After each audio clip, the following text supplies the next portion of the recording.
লাল চা খাওয়া আসছে না তোদের এত লাল চা না দুধ চা খাওয়াতে লাল চা অনেক লোক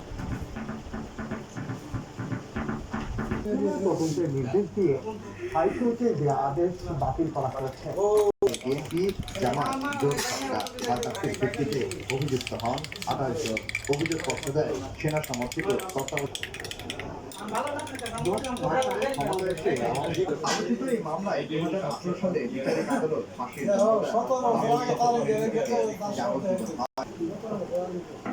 বৃহস্পতিবার সর্বোচ্চ আদালতের রায়ে চূড়ান্ত পরিসমাপ্তি হলো।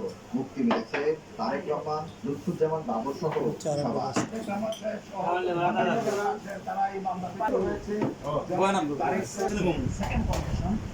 তখন ছিলেন কন্ডেন্সার থেকে এনে তার কন্ডিশন রেকর্ড করা হয়েছে এবং তাকে আসামির যখন দুই পক্ষে জবানবন্দি আমরা এখন আছি বর্তমান ভাই মাছুটি বাজারে। মাছুটি বাজারে রং চা খেতে আইছি। অনেক ভালো রং চা বানাইছে আমার ভাই। ভাই ভালো রং চা বানাইছে। আমরা এসেছি মাছুটি বাজার বিয়ে বাড়িতে। খাওয়া দাওয়া শেষ করে আমার চাচা, আমার এক ভাই, আমার এক মামা মিলে চা খাইতে এলাম, আড্ডা মারতেছি। ভাই আপনার রং চা খাইতে এসে মাছুটি বাজার আসছে। অনেক ভালো চা বানায় ভাই, ঠিক আছে।